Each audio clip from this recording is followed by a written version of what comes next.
রান্না করতে জানিস না, এই নাই সে নাই, হাবিয়ে চলে। আল্লাহর কসম করে স্ত্রীর যদি আপনি সুনাম করে, ওই স্ত্রীর রান্না আরো ভালো করবে, আর যদি বদনাম করে রাস্তা রান্না আরো খারাপ করে ফেলবে। তোরা বেকাহানের তৈরি।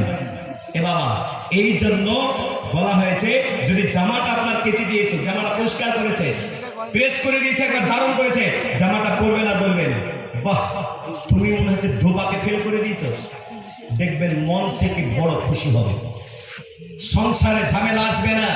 মেয়েদের সুনাম করুন, রান্নার সুনাম করুন, মেয়েদের রান্নার খারাপ বলেন না।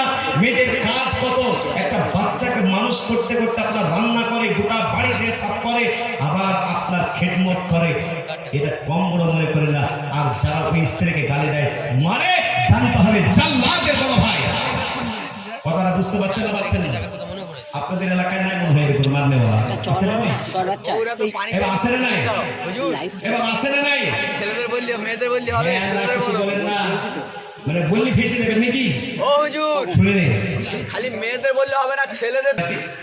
আমি প্রধান শিক্ষক বসে আছি, চলে এসছে, সালাম দিলে হুজুর আসবো, আসেন বসেন, চা খাওয়া বিস্কুট খাওয়া। এরপরে বললাম আপনার মনটা খারাপ কেন?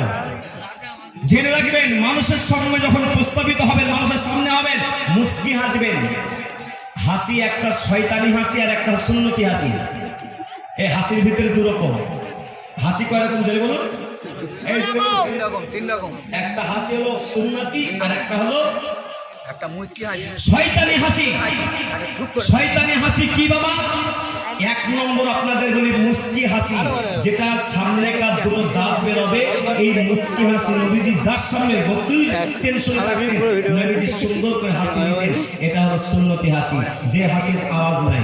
আর একটা হয় হ্যান্ড টাকটা চলে খ্যাট খ্যাট খ্যাট খ্যাট করে, ওই হাসিটার নাম হলো শয়তানি হাসি। এই বাবা এই কথাটা বুঝলেন না? তো শয়তানি হাসি হাসবো না, কি হাসি হাসবো বাবা? সুন্নতি হাসি। সুন্নতি হাসি কি বললাম? যে হাসির যদি বলো না, যে হাসির আওয়াজ নাই, ওই হাসিটাকে কি বলে? সুন্নতি হাসি। বাবা আমি আপনাদেরকে বলবো, আল্লাহ নবী বিশ্ব নবী সাল্লাল্লাহু আলাইহি ওয়াসাল্লাম হাদিসটা বলতে আমি বলে দিই মাঝখানে। এবার বলছে হুজুর আমি 1 মাস ধরে পেরেশানি আছি।